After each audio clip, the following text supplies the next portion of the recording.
Hey everybody, welcome back to the crossover for week 8 of the crossover. I think we've officially lost our trendiness, fellas. So that's sad, but we'll just keep trucking anyway. How you guys doing this morning? Superb. Yes, I'm doing pretty good. That's good. John, it sounds like you have a trivia question for us. Yes, I do, fellas. Coming up next week is the 4th of July, which obviously means the biggest sporting event in the history of sporting events. Well, Right. every year at least. The Nathan's Hot Dog Eating Contest. Ooh, yeah. Obviously, the favorite is Joey Chestnut. Jaws, as they call him. Joey Jaws Chestnut. The GOAT. The GOAT, yes. He has won, I think, 9 of the last 10, or 8 of the last 9, something like that. And Wow. Dynasty. yeah, so his record for hot dogs in 10 minutes is 72, which is nuts. About the average amount of hot dogs the average American eats in 1 year, as one Google article told me. So your question, fellas, is how many calories are in 72 hot dogs? Oh, wow. I'm gonna go with like 11,000. Okay. I was gonna say 12,000. So is this kind of one of those prices right? Yeah, whoever's Yeah. closest. Yeah, well, it's 19,000. So Oh, Yes. 19,432 calories and 72 hot dogs. That's and a buns. lot. Yeah. Yeah. So there you have it. If you're wanting to get 10 days worth of calories in 10 minutes, just join the hot dog eating contest. Oh man, it's You know, amazing to me. It's amazing to me that they never really throw up after they get. I mean, I know they do Well, eventually, it's illegal. but like, right? I know you're automatically out if you puke, because one year Kobayashi did that. He threw up like right in the middle of it, and that was when you knew it was over, and it was Joey Chestnut's time to shine now. It was Yeah. his league then. Of course. It was Yeah. his league, yeah. According to my research, ESPN has extended their contract with Major League Eating through 2024, so you'll be able to find the next 5 contests on ESPN, in case you were wondering. I don't know what the deal is. I never really set out to watch the hot dog eating competition, but every single year I always just like happen to turn the TV on the 4th of July, like right whenever it's starting, and I almost always see it almost every year. Right. So I don't know what the deal is. I've actually watched a fair amount of these hot dog eating contests. Well, they put it right at a good time. It's usually starts at like noon, everybody's done Getting with back from whatever they're parades. getting back from the parades or the 5Ks or whatever they do in the morning, and they're ready to have some lunch, and they just turn on the tube and that's what's on. So it's a good marketing job. Good work by the marketing folks. Yeah. Hasten, would you like to hit us with the scripture of the day? Yes, our scripture of the day, brought to you by the Richmond United Methodist Church, Open Hearts, Open Minds, Open Doors, comes to us from Romans chapter 8, verses 6 through 8. For to be carnally minded is death, but to be spiritually minded is life and peace. Because the carnal mind is enmity against God, for it is not subject to the law of God, nor indeed can be. So then, those who are in the flesh cannot please God. That was our scripture of the day, brought to you by the Richmond, Missouri United Methodist Church. Check out our youth group Wednesday nights at 6. Thank you, Hasten. Nice. I'm choosing the not carnal life. I think that's. I don't think I've Not ever carnal really, life is the life for me. Yeah, there you go. Guys, we might as well just get into it. We got a lot on the docket today. It's the most wonderful time of the year. I would sing for you, but nobody wants that. NBA free agency is upon us, and it's so exciting. I guess we could just kind of leave it open-ended. What do you guys think of the rumors so far? Probably the most outlandish thing that I've heard that kind of came up yesterday is that LeBron wanted Kevin Durant to come join him in L.A. I think Stephen A. Smith just literally made that up. I don't know. Usually Stephen A. Smith's sources are pretty good because, you know, he's friends with everyone and he sits in side-by-side bathtubs with all these people and they're just best buds, apparently. But usually whenever he says, I've got all these sources telling me or whatever, he's actually usually right. So, I don't know. I think there's probably something to it, but if LeBron really thinks that he can just shoot a text to Kevin Durant and it's going to make Kevin Durant, like, you know, just up and leave the best up team in and the leave. last 30 Right. years. Right, coming off of a championship, like nothing's really seems to be wrong there besides the fact that they get bored during the regular season because they're so good to go to Los Angeles where there's no guarantee of anything. Like, that just seems crazy to me. I can't believe that, you know, LeBron James, who I believe is a very smart guy, would actually think that that would work. Maybe he was just inquiring to, like, see if Kevin Durant had considered doing something like that or you know, whatever it might be. But I just think that that's crazy. Yeah, You know, obviously. Oh yeah, go ahead, Chandler. I just want to say I really don't think it happened. Like, I really think Stephen A. Smith is just trying to stay relevant. Like, he's in a fight for his life to stay relevant at this point. So I think that he honestly just made it up. Go ahead, John. Yeah, I actually think it did happen, and I think this is obviously a perfect time to bring out the reckless speculation that it did happen, and it obviously means that he is not satisfied with Kawhi and Paul George. He actually wants a big four of Kawhi, Paul George, and Kevin Durant, and that there is no way that he would ever sign with LA without knowing that there was the first and second best players in the NBA on that team. That would be outlandish. It's going to be interesting to see what ends up happening with Kawhi, though, and where the Spurs end up dealing him, because it sounds like they are going to deal him now, or they're at least trying to. They're at least talking. Before this week started, they said, like, we're not going to talk to the Lakers. We're not going to talk to anybody. Our first option is to try to talk with Kawhi. He and Pop met privately. Apparently things did not really go well like the Spurs hoped. And now at this point, they're officially shopping him, it sounds like, to see at least what they can get back from them.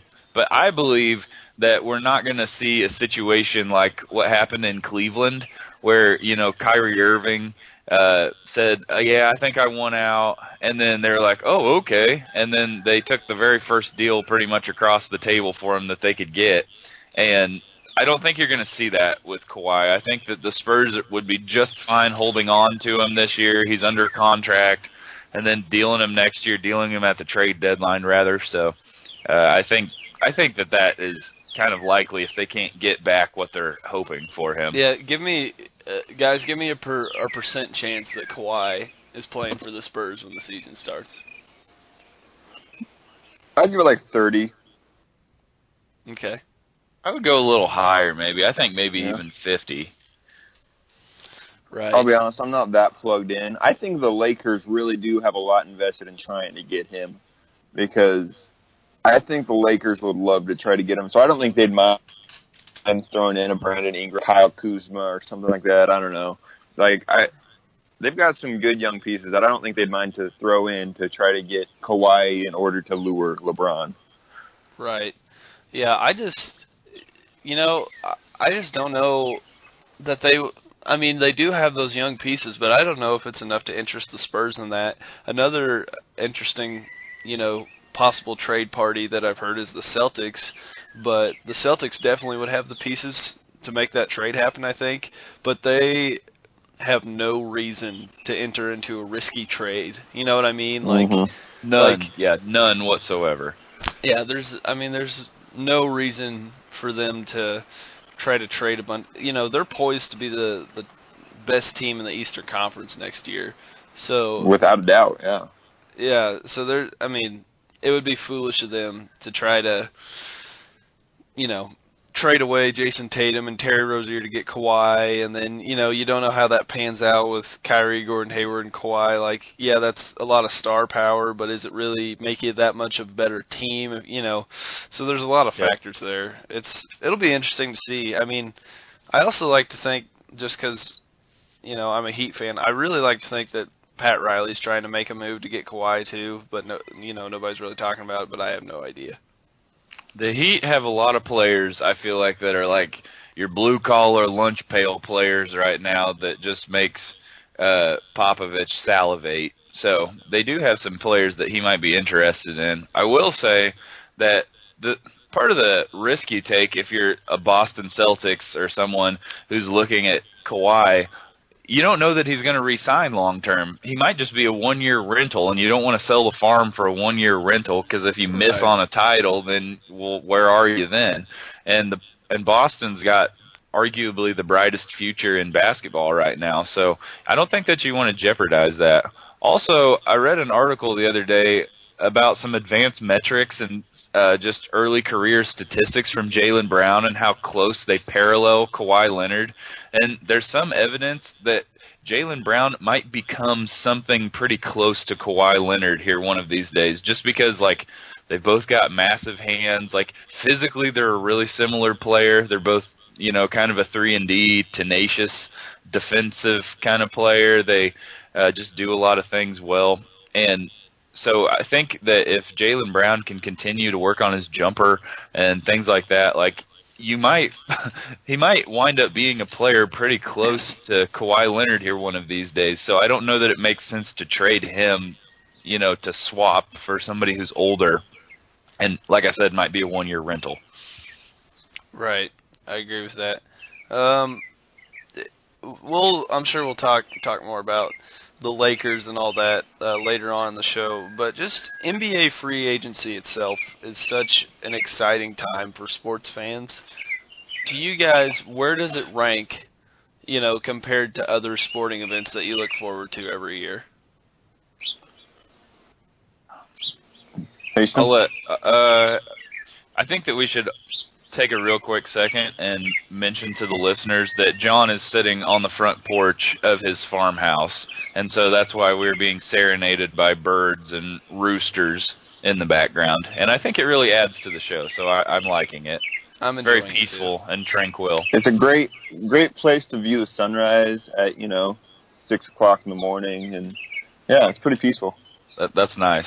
As far as answering your question, I put it at third. I look forward to the NCAA tournament the most, and then probably the Super Bowl second, and then I like NBA free agency probably third, free agent season as I call it, and I would say the NBA Finals or something, but I really haven't looked forward to that all that much the past couple years. Maybe something will happen to re-engage my interest here in a little bit, but I like just watching the general playoffs, like the first round almost as much as anything, because you've actually got some good competition and good games there. So yeah, I'm weird, so I'll definitely throw in on top of the obvious NCAA tournament. Super Bowl's always fun. I really like opening day. That might be a top 2 for me. Major League Baseball opening day. It's kind of a day I look forward to for about 8 months a year because, well, those 4 months, the Royals are not really all that relevant. But, I'm waiting for the next year, so it's pretty fun. Right. There's always hope. There's always hope. I always like NBA Christmas Day. That's always a fun one for me. That is fun. So, I mean, NBA free agency is definitely my favorite free agency of any of the major sports. But it's also might be the one that I understand the least, like just as far as the contract situations go and everything. So, I mean, I'm always willing to learn, but it's fun for reckless speculation. Right, yeah, it's almost better for reckless speculation if you don't understand the contract situations and like how all that can work out, because then you can just say, oh, he's going there. Yeah. Yeah, for me, Super Bowl, March Madness, state basketball. Let's see. I really look forward to Black Monday. The Monday after the NFL regular season gets over and all the coaches get fired. I look forward to Black Monday because then it's kind of similar to NBA free agency really, because you get everybody fired, and then the next 2 weeks it's the coaching carousel of who's going to get hired, The who's chips going to falling, yeah. Right. So that's I look forward to that. I don't know that I would rank it above NBA free agency, but I really enjoy that. NFL playoffs. Honestly, the college football national championship's up there for me too, because it's always just such a good game. Right. Yeah, NBA free agency's pretty high up there. We all just gave very vague answers, but that's okay. I really like NBA free agency is probably my favorite non-game event, with maybe the exception of Black Monday, if that makes sense. It's better than the draft lottery. How about that? Yeah, and I don't even really look forward to any of the drafts. Like, even the NFL draft, I don't care that much about the draft ever. I don't know why, but like some people get super hyped about the draft. I get up for that. MLB draft, you said? Yeah, I get up. Well, we're sure that you do, John. All 48,000 rounds of the MLB draft, John's tuned in for it. While we're talking baseball, guys, the College World Series just wrapped up last night. John, I'll let you take the lead on this, and then we'll all kind of jump in. Yeah, for sure. I'll start out. Full disclosure, I am fully aware that none of our 6 listeners and neither of you two care about college baseball nearly as much as I do, or know about it nearly as much as I do. With that said,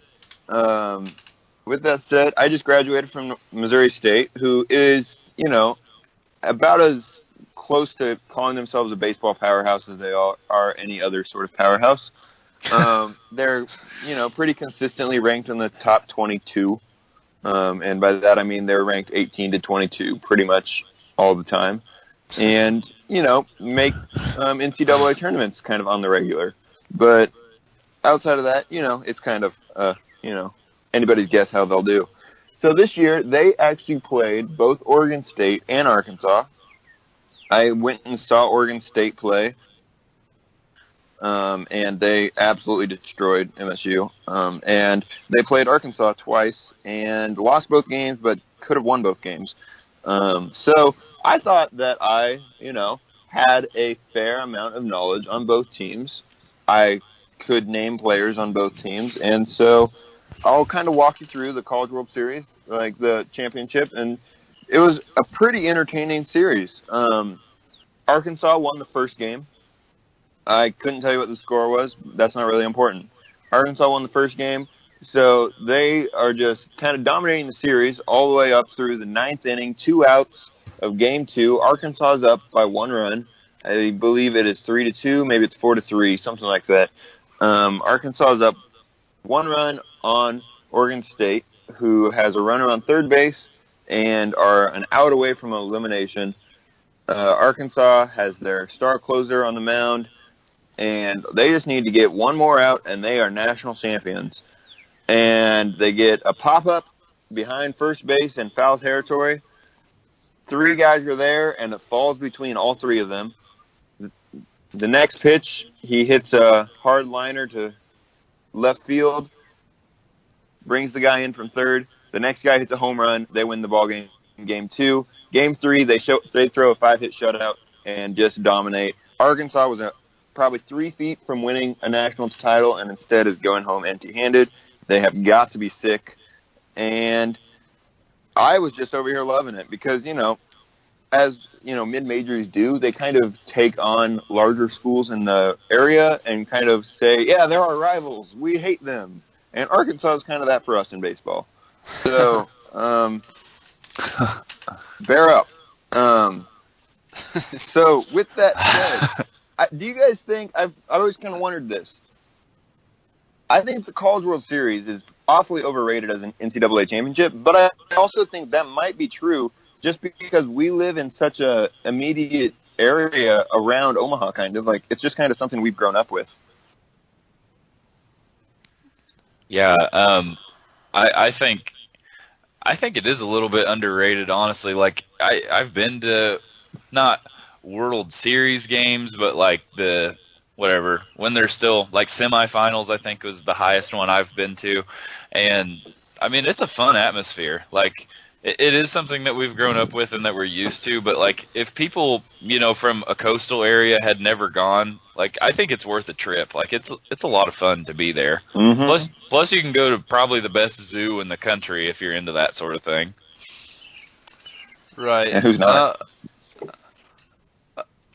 I agree. I mean, I usually don't watch College World Series, but I have, been a few times, and it is a great atmosphere. It's, I think college just tends to produce better games. It just seems to have a better energy to it, and so yeah, I'd say it is underrated. It just doesn't have a ton of exposure, which is, not necessarily right, but that's just kind of how it goes. So yeah, I think it's underrated for sure. Yeah. Second part to this question is how, like, if you're Arkansas, is there a worse feeling in sports than literally having three guys surrounded pop up, having it drop, that would have, if they'd caught that, they're celebrating, and instead, a day later, they are the sad team in the dugout watching another team celebrate. Yeah, I think I can relate to this. If you all recall, let's see, what year would that have been? 2013. I don't remember. The year that the Patriots won the Super Bowl because the Seahawks didn't give the ball to Marshawn Lynch on the 2-yard line. You know that year? Yeah. Uh-huh. Well, if you recall, that year in the NFC Championship game, Green Bay was up on Seattle. In Seattle, who was heavily favorited, Green Bay was up like 16 points with like 4 minutes left in the game. And Seattle scored and got the 2-point conversion, and then they kicked an onside kick, and what was the guy's name? I don't even remember his name because I hate him and put him out of my mind. The Packers receiver who was supposed to like block for the hands team tried to jump up and grab the ball, and he dropped the ball, and the Seahawks recovered. So that was honestly a similar feeling, I think, to what Arkansas had, and that was probably the most angry I've ever been after a sporting event. So if you're an Arkansas fan, I will say I can't imagine the absolute rage you would be feeling if you were very invested into Arkansas baseball. Yeah. I know how you get it after a Packers game, so I can only imagine, after that magnitude of the Packers game. I spiked the remote. Batteries flew out. It was an ordeal. My mom yelled at me. And then I said, "You don't understand, Mom." And then I went up to my room. As angsty teens do. Yeah, that was me, angsty teen. So what were, like... we talked about the College World Series as underrated, and we talked about the energy and the atmosphere that surrounds it. Just in general, do you guys think that college sports usually produces better games than professional sports? I mean, I think you look across the board at the NCAA tournament in basketball and the College World Series, and then you look at the national championship in football usually produces a good game almost every year. I mean, do the big games in college sports, are they better than the big games in pro sports? I don't know if they're necessarily better, but I think that just on average there are better college games, especially in basketball, because there's just so few of them. I mean, teams play 34 games maybe in a season, and at the NBA level, obviously, they play 82. So, I mean, each game has more of an impact on how things are going to shape up for the rest of their season, and it's shorter, so it's just a higher intensity, lower volume of games, so players can just really go and go. And I think maybe, I don't know how many games they play in college baseball, but I'm sure that it's way less than a full MLB season. It's in the 40 to 50 range usually. Right. So 50 to 60 maybe. You see, okay, so you see each player's, like, each team's best, usually. Like, whenever you play them, they've got to be sharp for lots of reasons. Mm-hmm. So I do think that just that sort of way that college sports are structured compared to professional sports does tend to produce better games. Yeah, I kind of have a theory on this as well. Another contributing factor is, it's the closest that you can come to making a super team in college sports is like Duke's recruiting class or the Fab Five from Michigan, like Alabama's football team. Like, the super teams in college sports are a lot more likely to lose than the super teams in pro sports, just because, you can't have a superstar player for more than 4. Best case, the Duke might be able to keep a player for 4 years. In all honesty, they're probably leaving after 1 or 2.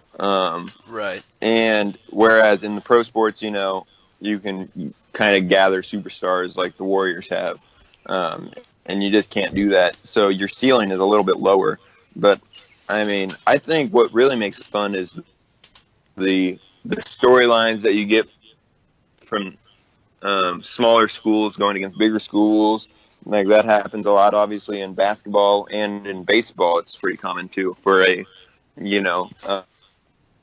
Stephen F. Austin or a Missouri State or a Fresno State to make the College World Series. And yes, I just did throw us in there just randomly into that group. Right. I mean, you got to plug for your team.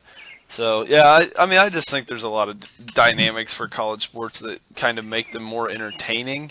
Maybe not more entertaining, but makes the quality a little bit higher when it comes to the competitiveness of games. Let's see. On our agenda, somebody put Chandler can discuss his latest article. Do you guys want me to do that, or? No. Yeah. Very briefly. Very briefly. I thought very it was briefly. Funny. So last night I wrote an article on our website that you can get to from our Twitter page or whatever. We hadn't put one on there in like 3 weeks, so I thought somebody should write something. So I wrote a brief article about the 2022 free agency cycle and what that's going to look like, or at least my prediction for what it'll look like. It's pretty entertaining. There's some twists that you wouldn't expect. I'm not going to really spoil it for you. A couple of bases, it assumes that LeBron will go to the Lakers this summer, and Kawhi and Paul George. So that's just an assumption that's being made, and then it kind of all goes from there. But yeah, check it out. Go to our website. We've got a couple other articles on there that if you haven't read, you'll be intrigued by. So what do you guys have anything you want to add? I know you both read the article. Yeah, I don't want to spoil too much, but one of the most popular NBA personalities in Chandler's prediction leaves the NBA in a surprising twist of events in the prime of his career to take over for a late-night talk show host. Right. And out of all my predictions, that's the one that I feel best about. Yeah, that's. Are you serious? Dwight Howard's leaving?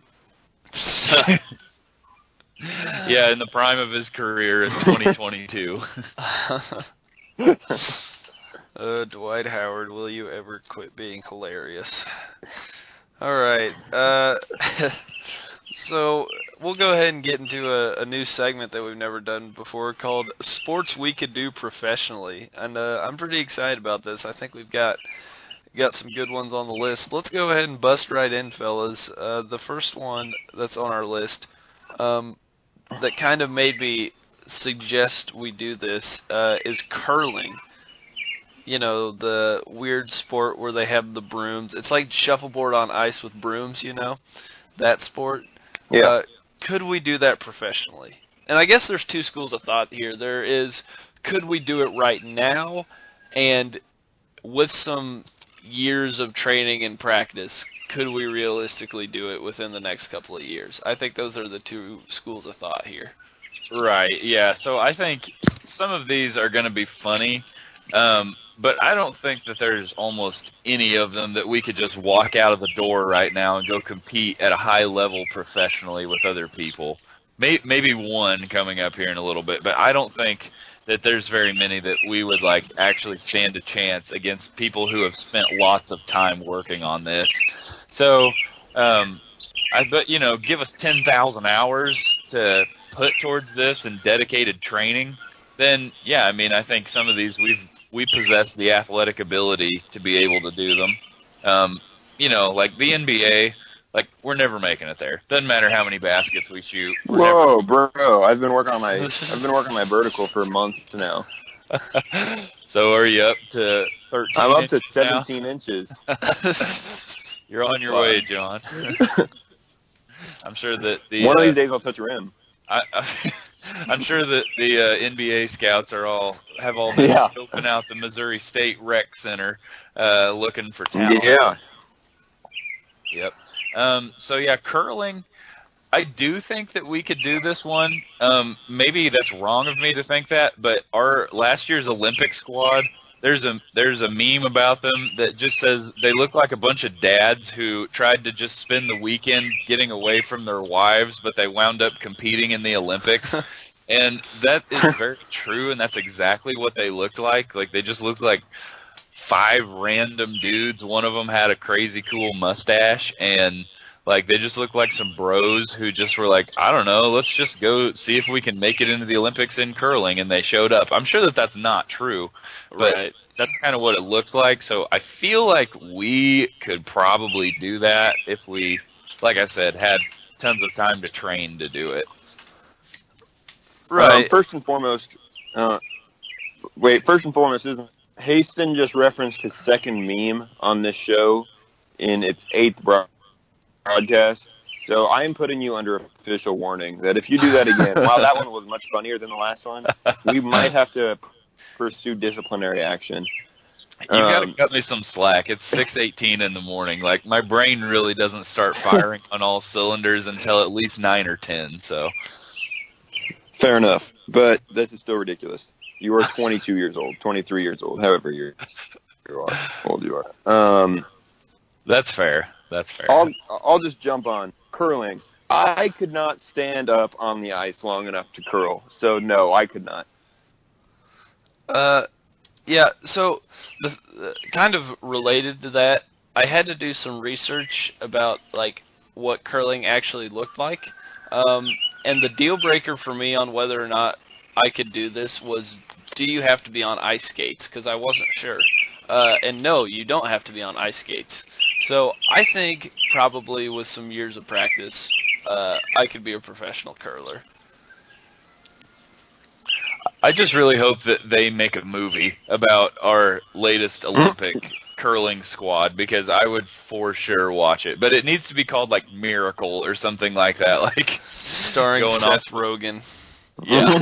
Yes, exactly. That'd be so awesome. Seth Rogen and Jonah Hill's newest movie.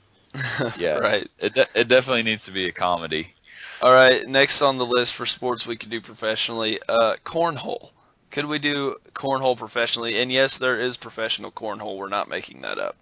Yeah, there is on ESPN too. And the last one I saw, they were competing at Fenway Park.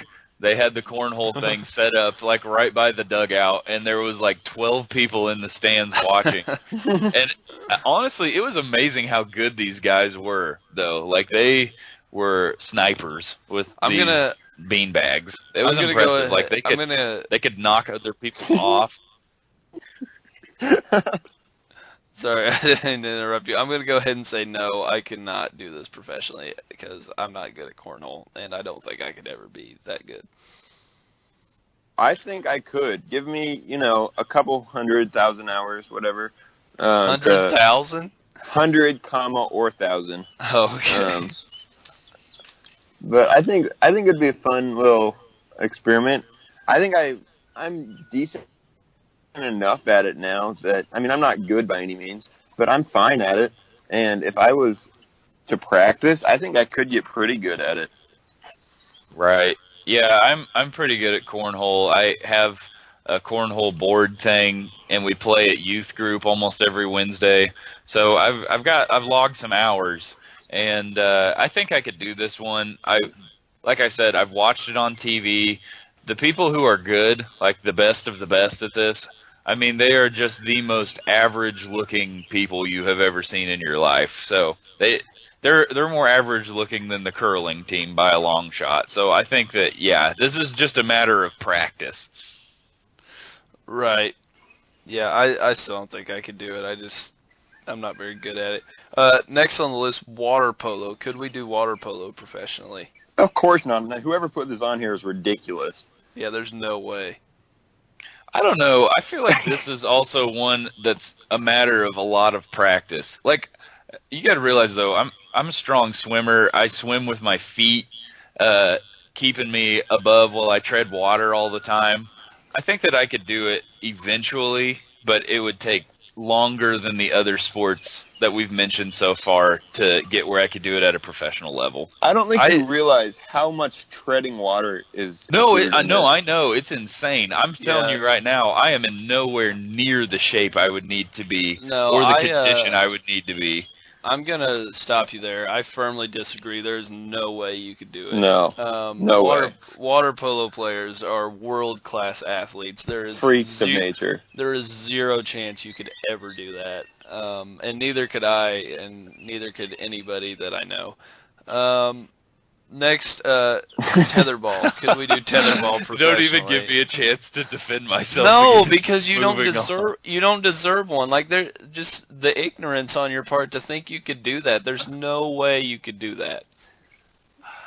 Whatever. I think I'm a better swimmer than both of you, and you're not giving me enough credit here. Yeah, sure you are, but like, you've never like. I was a lifeguard, so I don't want to hear it.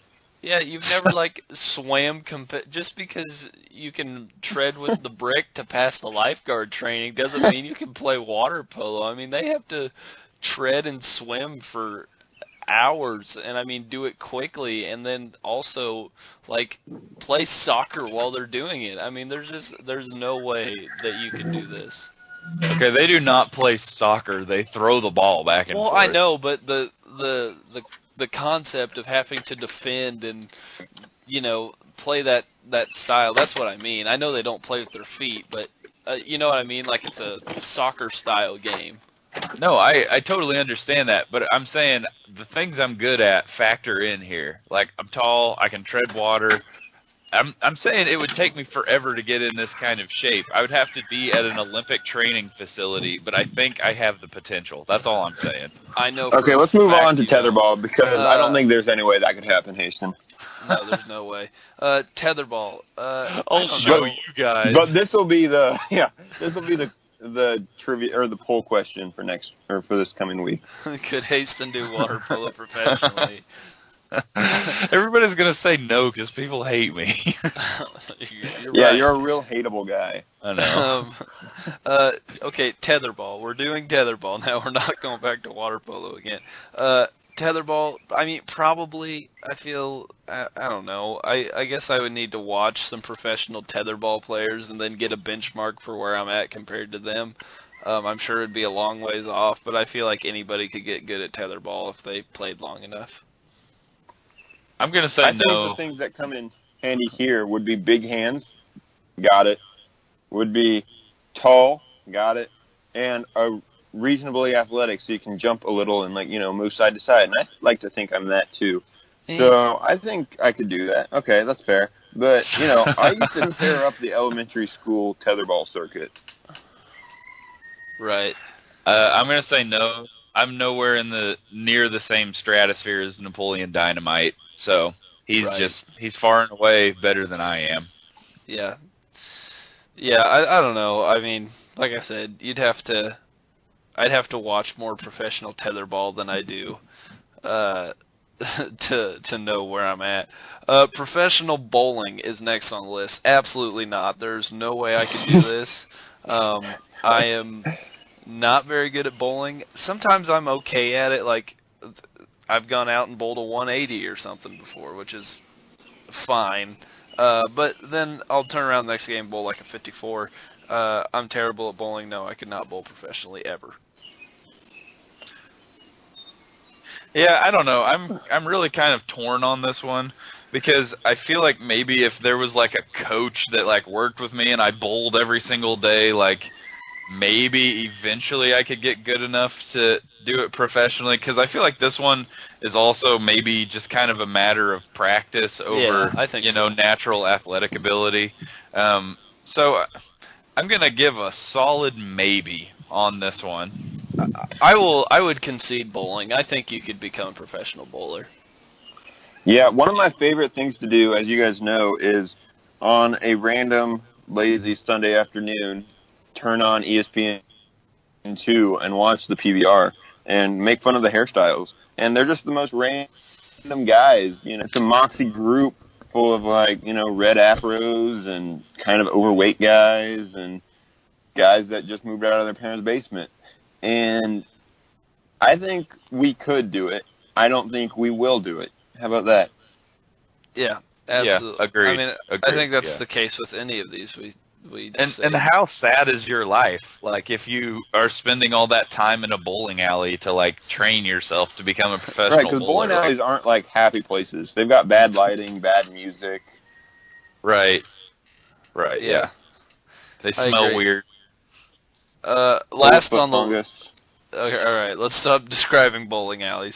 Last on the list for sports we could do professionally: hillbilly golf. Could we do hillbilly golf professionally? You probably need to describe what hillbilly golf is. All right, because I'm not sure everybody knows. Here's the concept of the game. Hillbilly golf. Your implement is 2 golf balls that are attached to each other by a string. Okay, and then it's similar to cornhole. You throw these golf balls attached by a string at this apparatus comprised of 3 horizontal bars, and the 3 bars are worth 1, 2, and 3 points.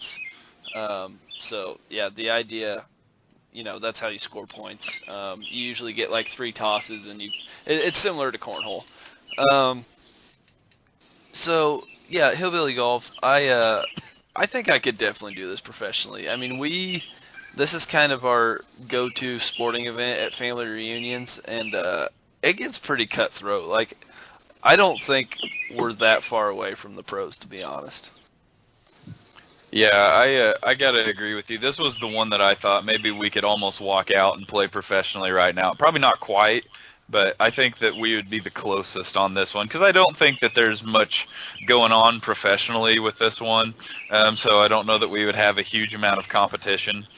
But yeah, I mean, you definitely test your clutch gene at our family reunions in this game, and it does get very cutthroat. Our games are intense. You can just feel the pressure whenever you're watching. Even we have tournaments, and fortunes are won and lost. Right. It's we're pretty salty, honestly. John, what do you think about this? Yeah, I think add in a few more family get-togethers, and I think you guys would be on your way. What do you say for yourself personally? I would be a very good third man on a team, I think, on a squad, Like very good at, like hyping people up, maybe good if there's for an one injury. or 2 good ones, but, mostly just in there for moral support. Right, but can provide a spark off the bench if you need to. Right. Exactly, yeah. If Haston loses his touch, call me in, and I might be able to pull in some points, but I don't know. If I tear my rotator cuff throwing, you're always there ready in case there's a season-ending injury. You never know. It's a cutthroat game, like you said. Yeah, that carpal tunnel will get you. Let's go ahead and move into over-unders real quick and wrap up our show. We'll go ahead and talk some more NBA free agency real quick. Between Kawhi, Paul George, and LeBron, how many will be playing for the Lakers next season? The line is 1.5. So we're assuming at least one of them is playing for the Lakers. The question is, will it be more or less than that? I'll go. I'll take the over.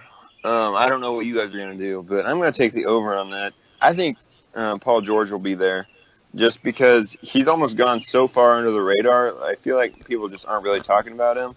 That, not that it's understood, but I think that's where he'll end up.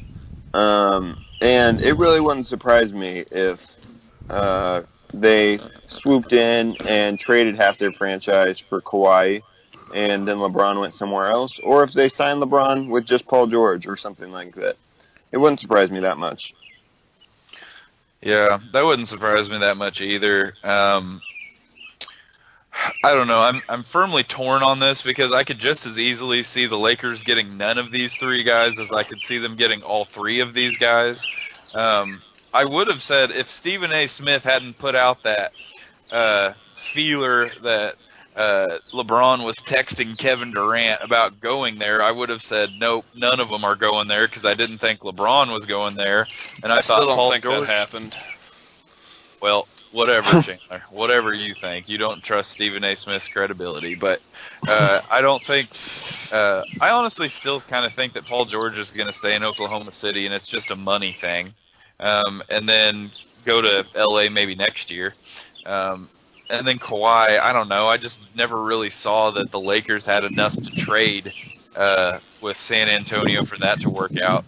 So with all that being said, I think I'm going to take the under because if LeBron does not go there, I don't think any of those guys go there. Yeah, I agree. I think I really don't think that Kawhi's going to get traded to the Lakers. I really don't think that's going to happen. I think he'll get. I mean, if he gets traded, I think it'll be somewhere else probably. Because like you said, Hasten, I don't think the Lakers have enough. I could see Paul George going there, but even then, I don't know that LeBron would be there. You know, is that a team that's going to be able to get out of the West? I really think he wants to stay in the East, probably. So I think that I'm going to take the under because. You know, LeBron's not going to be the first one to sign in L.A., and I don't think the Kawhi deal is going to get done, so I'm going to take the under. Next is active players that Hayes and I can name on the Royals' 25-man roster together. Over under 14.5. Oh, man. That's a tough line. Yeah, that is a tough line. I made this line, and working together, with the full knowledge that you guys were both at a game about a week and a half ago. Right. Do we have to do first and last name? No, I'd settle for one or the other. Oh. Honestly, I think Kelvin Herrera being traded away is maybe the deal breaker, so I'm going to take the under. I don't think we could. Right, yeah, I don't think I could either. I could name you probably most of their position players, but whenever we get into their pitching, I don't know very many at all. But this is between the two of us, right? Like, together, yeah, could we do it? Together. I don't know. I'm still going to take the under. Yeah, I have no confidence in myself. I think we could get to double digits, but I don't know that we could get to 15 with the line at 14.5. Yeah, I don't think so either. That's fine. Honestly, I could go back, and I think right now I could probably name 24 of the 25 people on like the 2014/2015 rosters. But right now, I think I would be down to about 21, 22. So. Right.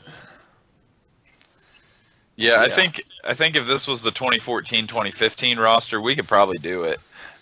We could probably get 15, but now I don't think so. Right. Yeah, I don't think we could do it. Okay, the 4th of July is coming up on Wednesday. So, big question here. Number of fireworks that Jason Pierre-Paul lights off this year. The line is 0.5. So pretty much the question is, will he light off fireworks? I'm going to take the over. I think he's recovered from his trauma. He's ready to face his fears. I think he's going to light off at least a few bottle rockets. Start with something small, but keep those out of your hands. Will they be out of his hand? Yeah. Well, hopefully. I mean, you would think that he would have learned from that. Yeah, you would think. I don't know. seems kind of dumb. I've lit off lots of fireworks in my life. I'm guessing the alcohol was involved whenever he blew his hand off, because I'm not really sure how you do that, because as soon as you see the fuse lighting, you run away. So everybody does that. I don't know how exactly you get your hand blown off like that. So I don't know. He doesn't seem like maybe the smartest guy ever. That's maybe not a fair criticism. I don't know anything about him. But I could see him going back to fireworks again. You know, it's not like he only lost millions of dollars because of it, so Right. he'll probably go back.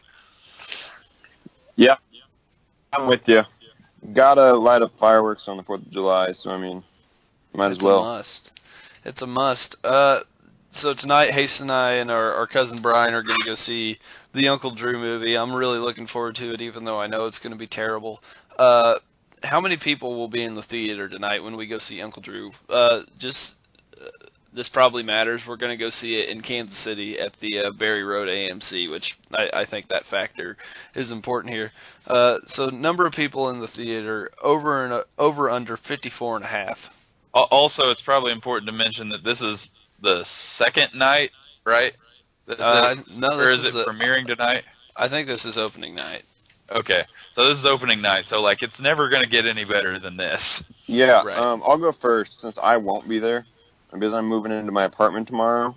I'm kind of sad I'm going to miss it, but with that said, I'm really sad that I'm missing out on you being one of 15 people in the movie theater. So hard under. I don't know. This is tough for me. They've done more advertising for it than I thought they were going to.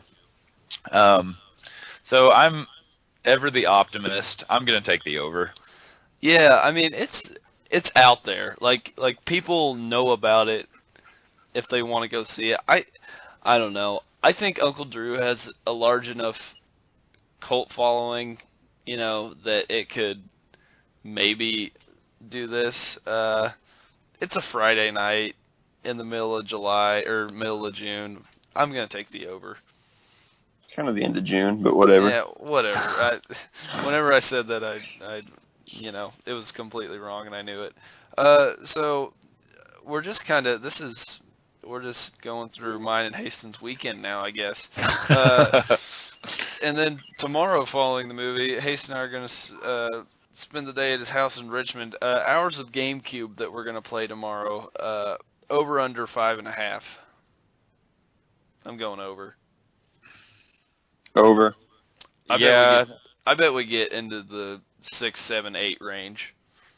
Right. The only possible hitch might be is that there's this new series on Netflix that's based on the movie Shooter, that had Mark Wahlberg in it, that I think that he's directing, that I've been really wanting to watch. So is it called Shooter? It's called Shooter. Yeah, and so if we get into it and it's really good, then we might just watch that entire thing all day, which would severely cut into our GameCube time. I mean, I don't see why we couldn't do both simultaneously, is my thing. That's true.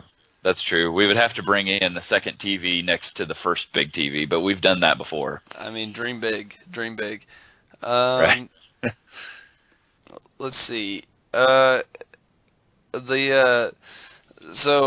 as some of you may know, I'm getting married here at the start of August.